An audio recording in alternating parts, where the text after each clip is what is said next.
Chicken neck বা Siliguri corridor এর নামটি যদি বাংলাদেশ বা চীন কেউ একবারও উচ্চারণ করে তাহলেই কিন্তু দিল্লির বুকে কাঁপাকাঁপি শুরু হয়ে যায় এবং সব সময় আতঙ্কে থাকে পুরো ভারতীয় সেনাবাহিনী। চিকেন নেক বা শিলিগুড়ি করিডোর হলো এমন একটি অত্যন্ত চিকন এবং স্পর্শকাতর সীমান্ত রেখা যা মূল ভারতের ভূখণ্ডকে অপর পাশের সেভেন সিস্টার্স বা উত্তর পূর্বাঞ্চলীয় 7টি রাজ্যের সাথে সংযুক্ত করে রেখেছে। ভৌগোলিক এবং কৌশলগত দিক থেকে এটি ভারতের জন্য এমন এক শ্বাসনালী যার ওপর তাদের নিয়ন্ত্রণ একেবারেই নড়বড়ে। যদি কোনো কারণে বাংলাদেশ এই শিলিগুড়ি করিডোরের শ্বাস প্রশ্বাস বন্ধ করে দেয় তবে মুহূর্তের মধ্যেই দুই ভাগে বিভক্ত হয়ে যাবে গোটা ভারত। মূল ভারতের সাথে তাদের সেভেন সিস্টার্স সব ধরনের যোগাযোগ চিরতরে বিচ্ছিন্ন হয়ে যাবে। আর ঠিক ভারতের এই সবচেয়ে স্পর্শকাতর এবং ভয়ঙ্কর দুর্বলতার জায়গা অর্থাৎ চিকেন নেকের ঠিক পাশেই বাংলাদেশ এখন গড়ে তুলছে এশিয়ার দ্বিতীয় বৃহত্তম বিমান ঘাঁটি লালমনিরহাট এয়ারবেস। এই লালমনিরহাট এয়ারবেসের নাম শুনলেই দিল্লির বুকে কাঁপন ধরে যায়, কারণ এটি এমন একটি অভাবনীয় এবং বিধ্বংসী এয়ারবেস যেখান থেকে মাত্র 2 মিনিটেই চিকেন নেকে অতর্কিত হামলা চালানো সম্ভব। আর এই একটি মাত্র কারণেই চিকেন নেকের নাম শুনলেই দিল্লির আত্মা কেঁপে ওঠে। পেন্টাগন থেকে শুরু করে দক্ষিণ ব্লকের কর্তাদের রাতের ঘুম হারাম হয়ে যায়। বর্তমানে অত্যন্ত জোরে সোরে এই লালমনিরহাট এয়ারবেসের নির্মাণ কাজ এগিয়ে চলছে। আর সবচেয়ে বড় চমকটি হলো এই মেগা প্রকল্পের কাজটি দেওয়া হয়েছে খোদ চীনকে। এখানে শুধু কাজই নয় বরং অত্যন্ত শক্তিশালী চীনা যুদ্ধ বিমান J-10C মোতায়েন করা হতে পারে বলে এখন জোরালো জল্পনা শুরু হয়েছে। সম্প্রতি সোশ্যাল মিডিয়ায় এমন একটি ছবি ব্যাপকভাবে ভাইরাল হয়েছে যা পুরো দক্ষিণ এশিয়ার সামরিক বৃত্তে রীতিমতো ভূমিকম্পের সৃষ্টি করেছে। সেই ভাইরাল ছবিতে খুব স্পষ্টভাবে দেখা যাচ্ছে যে চীনের একটি যুদ্ধ বিমান তৈরির অত্যন্ত নিরাপদ কারখানার ভেতরে J-10C তৈরি হচ্ছে এবং সেই বিমানের গায়ে বাংলাদেশের পতাকার মতো হুবহু একটি পতাকা দেখা যাচ্ছে। আর এই ছবির অর্থ কোনো সাধারণ কিছু নয়, এর সরাসরি অর্থ হতে পারে যে এই আধুনিক বিমানগুলো বাংলাদেশের জন্যই বিশেষভাবে তৈরি করছে চীন। J-10C হলো বর্তমান বিশ্বের অন্যতম আধুনিক এবং প্রাণঘাতী একটি 4.5 জেনারেশনের মাল্টি রোল ফাইটার জেট যা আকাশে যে কোনো শত্রুকে মুহূর্তের মধ্যে ধূলিসাৎ করতে সক্ষম। বর্তমানে চীনা এয়ারফোর্স এবং পাকিস্তান এয়ারফোর্সের এই বিমানগুলো ব্যবহার করছে। আর তৃতীয় দেশ হিসেবে বাংলাদেশ এয়ারফোর্স এখন এই দুর্ধর্ষ বিমানগুলোকে অপারেট করতে চলেছে। বাংলাদেশ মোট বৃষ্টির মতো J-10C ক্রয় করবে চীনের কাছ থেকে, যা তাদের আকাশ প্রতিরক্ষাকে এক অনন্য উচ্চতায় নিয়ে যাবে।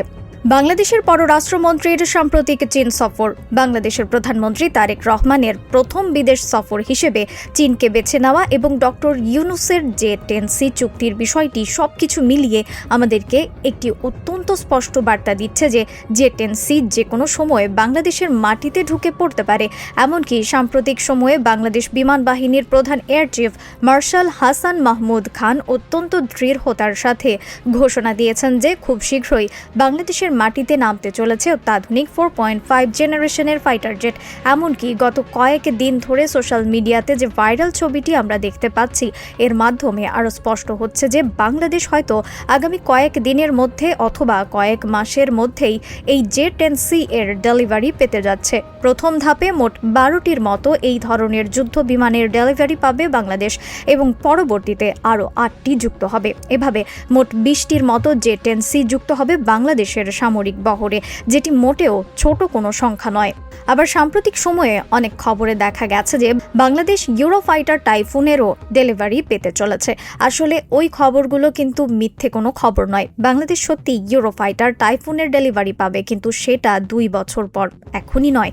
এমনকি পাকিস্তানের JF-17 থান্ডার রয়েছে, সেগুলোও ব্যাপক হারে বাংলাদেশ পাবে, কিন্তু সেগুলো পেতে 2030 সাল পর্যন্ত লেগে যেতে পারে। তাই আপাতত বৃষ্টির মতো J-10C পাবে বাংলাদেশ। আর এই J-10C পাওয়ার পর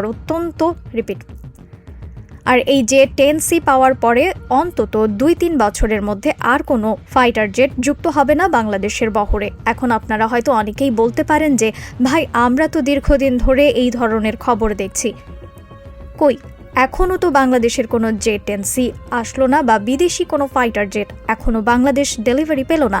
আসলে যখন কোনো দেশ যুদ্ধবিমান অর্ডার দেয় তার ডেলিভারি পেতে কমপক্ষে 4 থেকে 5 বছর লেগে যায়। যেমনটা ভারত 2006 সালে ফ্রান্সের কাছে রাফেল অর্ডার দিয়েছিল, আর তার ডেলিভারি পেয়েছে ভারত 2020 সালে, অর্থাৎ প্রায় 14 বছর পরে ভারত রাফেল যুদ্ধবিমানের ডেলিভারি পেয়েছিল। অথচ এই দিকে বাংলাদেশ 2025 সালে অর্থাৎ গত বছর জে-10C অর্ডার দিয়েছে এবং 2026 সালের শেষের দিকেই তার ডেলিভারি পাচ্ছে। অর্থাৎ মাত্র 2 বছরের কম সময়ে বাংলাদেশ জে-10C ডেলিভারি পাচ্ছে, যা সামরিক ইতিহাসে এক অভাবনীয় রেকর্ড।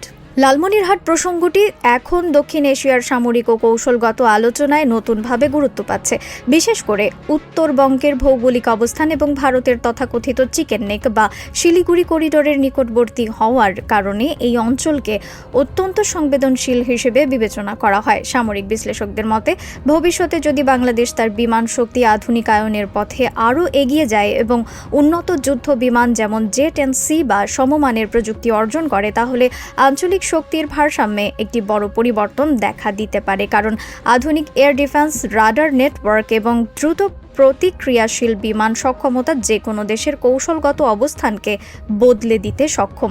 ভারতের শিলিগুড়ি করিডোরের দীর্ঘদিন ধরেই দেশটির জন্য একটি কৌশলগত দুর্বলতা হিসেবে আলোচিত।